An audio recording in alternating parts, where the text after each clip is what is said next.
Hi, how are you? Okay, so today we are going to continue with our Zentangle hair project. So I'm going to ask you to please make sure that you have a photograph of yourself.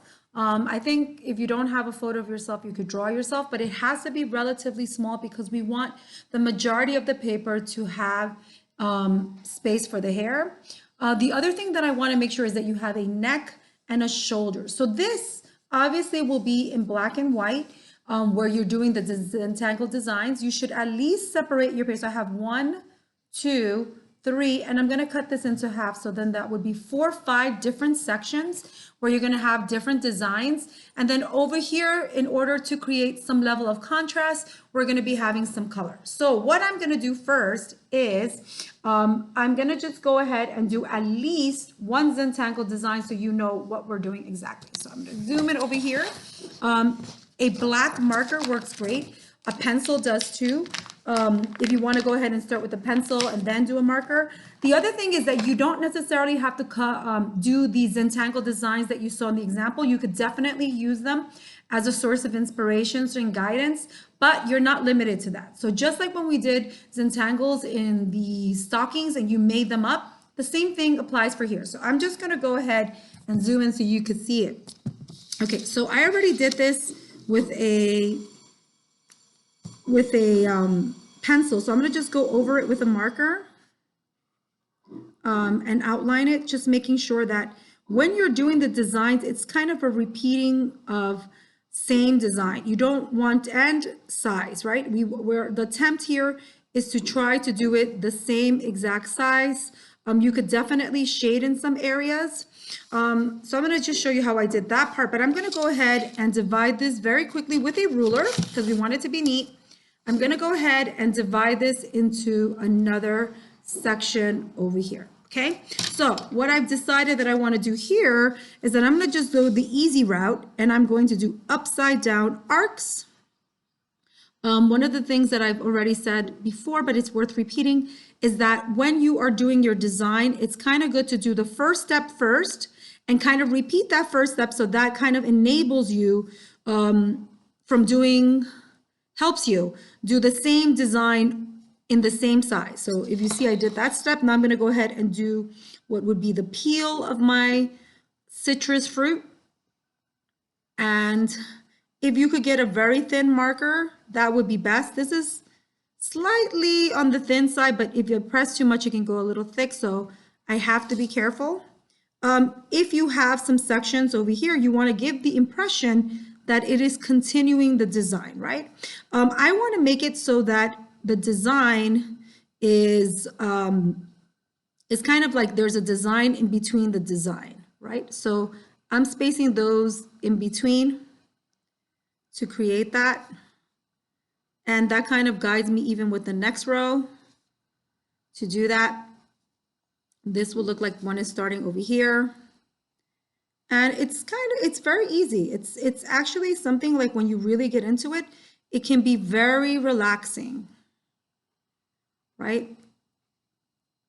Okay, that one didn't come out exactly like I wanted in terms of location, but that's okay. I'm not going to be hard on myself. And let me just go ahead. So it looks like I'm doing the curve over here. And this time, usually I do things upside down, but in this case, it's a little tricky with Zentangles and I don't want to mess up, particularly because I'm not doing it with a pencil first. I'm just going ahead and doing with a marker. So I want to make sure that I don't mess up. And it's fun. I honestly think they end up looking really pretty and something that kind of just grabs your attention. I'm going to show you how that looks in a moment. I'm sure you're seeing, so I'm repeating the design, see? Now, I'm going to jump ahead and act what is happening over here. So this is where it gets to be a bit fun. And what I want to do is I want to grab colors. Now, they could be the colors of the rainbow. They could be at least 4 different colors. So I'm going to go ahead with red, orange, yellow, green, and light blue. Okay, so these are the colors. It's like the colors of the rainbow, but you can easily choose something else. So the idea around it is that you want to create some kind of design here. So if I'm doing my shirt, I'm going to choose an opposing color, which would be hot pink, right? And I'm going to just go ahead and outline my shirt hot pink. Over here, I can do a design, but more than likely, I am leaning towards solid. I'm doing shoulders for myself. See? Okay, now, this one is very easy, but the thing is that you want to kind of space it out in such a way that you're following and repeating. So what I will do first, before I even do that part, I'm going to outline my hair all in black, right? So that's the first thing that you want to make sure that you're doing. This whole section is black and white. So you're not doing any colors inside your Zentangles. It's very important. Zentangles are predominantly black and white.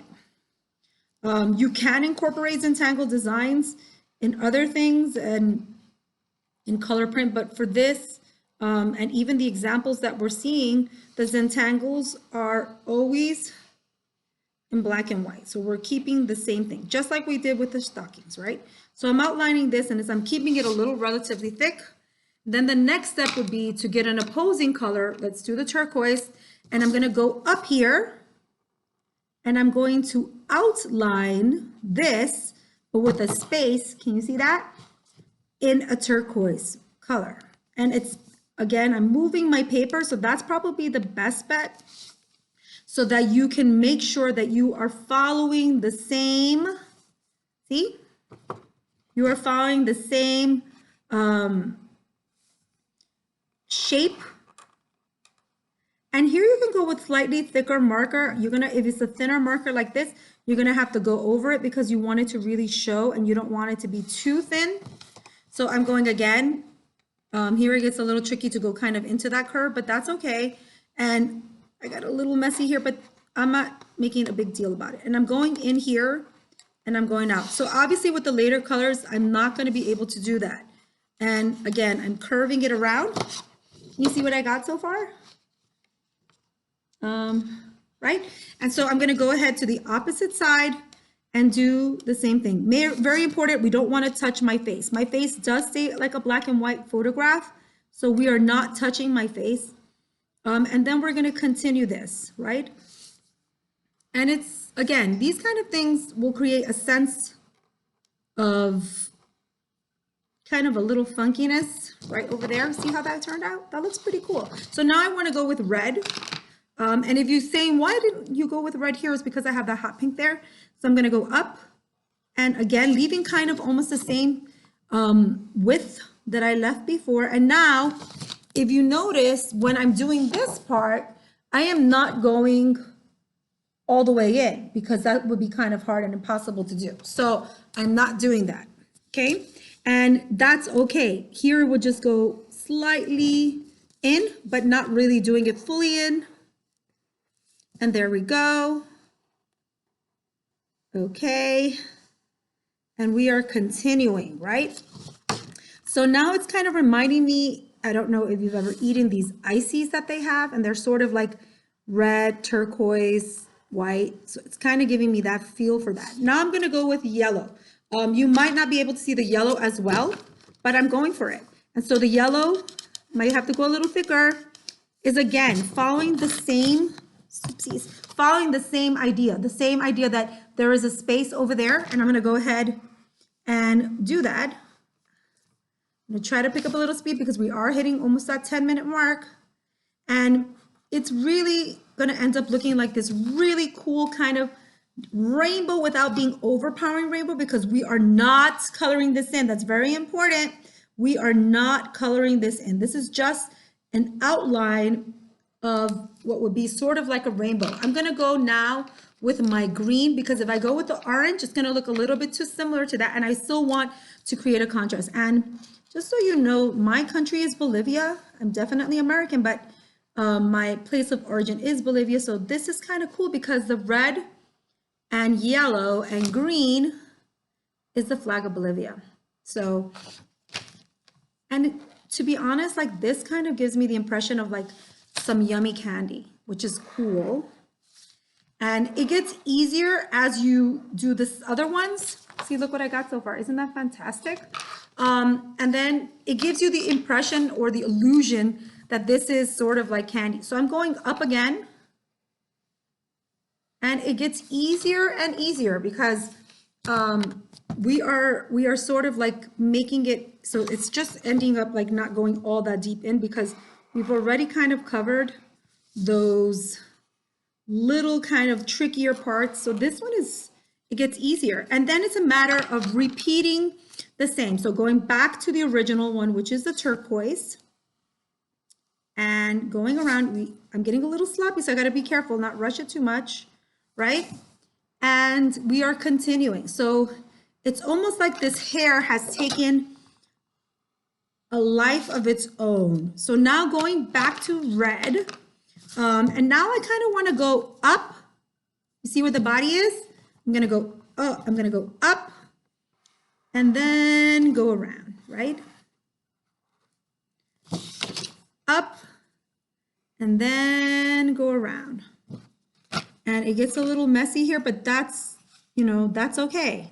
And this is another important part. You see how you have little pieces here? You want to continue, even if it's not going to get to go obviously all the way up because we kind of ran out of space. That's okay. You're still continuing the whole idea that you're going to be immersed into like this really cool rainbow swirl thing, right? And it gives you a very nice background that does not take away from the original design. So far we are repeating it. I have space for that little tiny bit of orange, which I'm gonna go ahead and go for it. And when we are doing this part, we're already above the minutes, we wanna color this a solid color. So color this a solid color. If you really wanna put a design, you can, but I would strongly recommend that you do a solid color because we have all of these other empty spaces. Anyway, I hope you enjoy the project. Have an awesome day. Bye.